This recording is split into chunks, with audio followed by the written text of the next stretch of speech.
Page 105, London Bridge.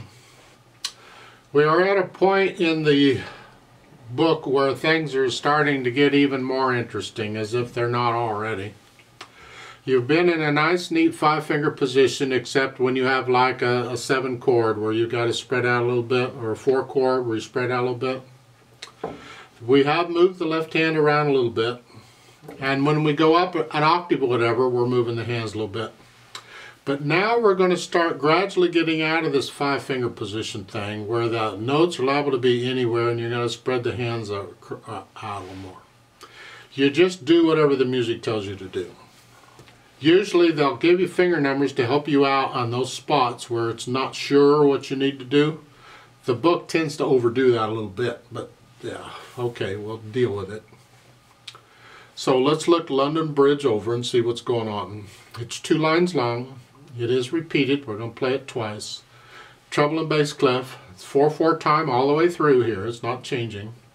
We got dotted rhythms. Hopefully dotted rhythms aren't a problem. Now if they are, please go back to the lesson where we introduced dotted rhythms and make sure you can understand that, okay? Don't make it complicated. It's not. Right hand first. Let's check it. It's this 4th finger, so we're starting here. We're not going to stay here, is the point, because we're going to start spreading out a little bit. So it's 1 and 2 and 3 and 4 and. Not too bad. First line is fine. You're here the whole line, aren't you? And the second line, the same thing, starting the same thing. And then thumb. 1, 2, 3, 4. Now it's here and bring the thumb down. We've already brought the thumb down when we did that, so it's no big deal. I'm not sure why they consider this a, I don't know what the point is here. I mean, you're not really moving the hand, you just bring the thumb down. That's all.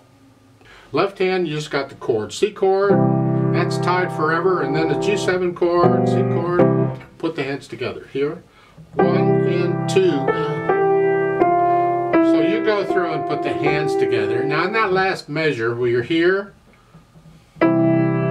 get to where you can do that without looking at the keyboard, where you can feel this thumb going down 1 key. You put the hands together, and then when you're ready, add in the slurs or the phrasing. Lift up, lift up, lift up,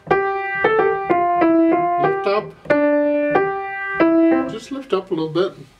Left hand, connect it as best you can. You can't, but connect it as best you can. Then we add the dynamics. F-P, forte-piano, loud-soft.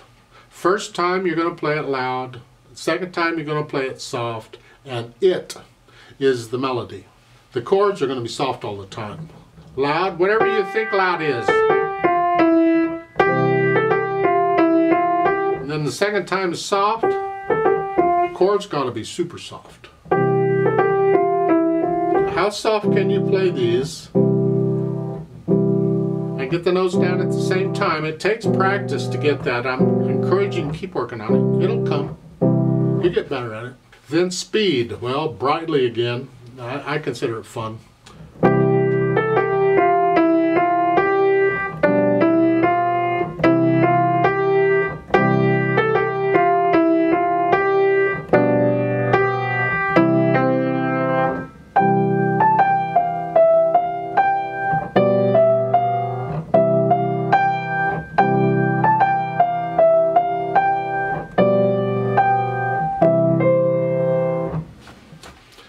Just a word on dotted rhythms.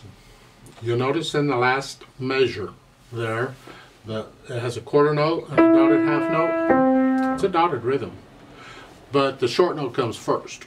Now they can do that because I could have gone 1, 2, 3, 4, because remember the dotted half note gets 3 counts, same as 3/4 notes. So it's here it just swept it. So even in the dotted quarter note thing, you can get them where the 8th note comes first.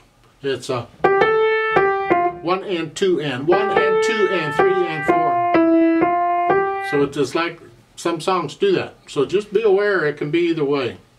Now there is a note at the top under brightly, says second time play right hand, RH, right hand, 8 VA, which means second time play the right hand an octave higher. So you're here, second time you're just going to come up to here. You play it up here. The left hand stays where it's at. Okay, well now we got to practice this hand move then, because I told you to stay here because you want this when you repeat it.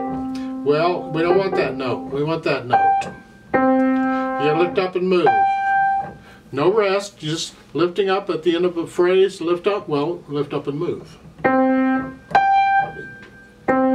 You know which fingers are involved, the thumb and the fourth finger, and you're aiming. You just practice that. You just practice that. We practice hand moves in piano if we have to. The left hand isn't moving, so it's not a problem. But the beat has to be a steady beat. Don't mess up the beat because you're moving the hands around. I'd like to play this with you very slowly. Let's just double check everything. I'm not going to do the dynamics, just the notes and the rhythms. I am going to move the right hand up though, an octave on the repeat though. So I'll give us 4 counts. 1, 2, ready, go. 1 and 2 and 3.